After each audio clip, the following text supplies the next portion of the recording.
Hi everyone, I am going to go ahead and explain all the things that you're going to be doing of week 5 of distance learning. So go ahead and do the weekly check-in. Thank you everyone who has been doing the last name first and then first name. That helps me out a ton just for role purposes.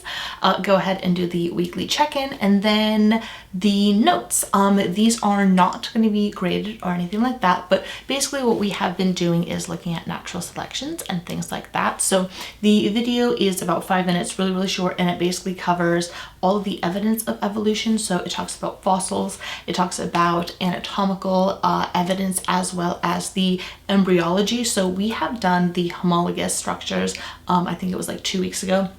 And then the very first lesson that we did was fossils. So we're kind of going through all of the different modes of evidence of evolution. And so this time we are going to look at the embryo developments. So that's what this one is. But the video just kind of gives you a rundown of all of the other ones. The worksheet is going to be due on Friday, which is May 15th.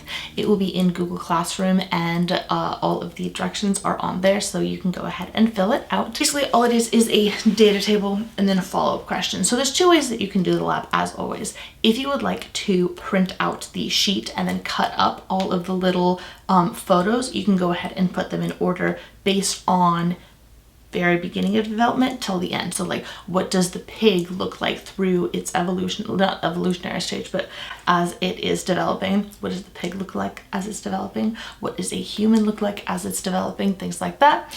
If you don't want to go ahead and cut it out, they do have numbers. So when you go ahead and open up the lab, the first page has all the instructions as well as the data table where you're going to write down all the information, and then page 2 are all the little photos. So if you don't want to cut them out, go ahead and say, I think picture 1 is the first stage of the fish.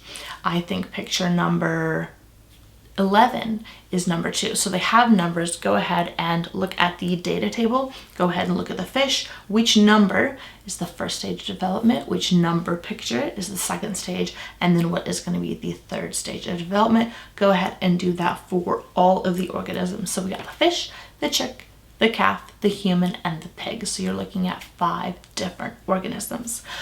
Once you go ahead and fill out the data table, scroll down to page 3, and there are 6 follow-up questions. So once you go ahead and put everything in order, basically it's just asking what was the thought process of putting all of the organisms in that order, things like that.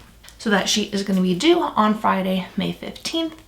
After you are done with the week, go ahead and do the weekly checkout, just so I saw how you got along with the lab, things like that. If you have any questions, I have last week's trivia winners right here, and I have a week 5 trivia for you this week as well. As always, if you have any questions, feel free to ask them on Remind via email, or ask to pop on Zoom, so you can ask me myself. And that's all I have for this week.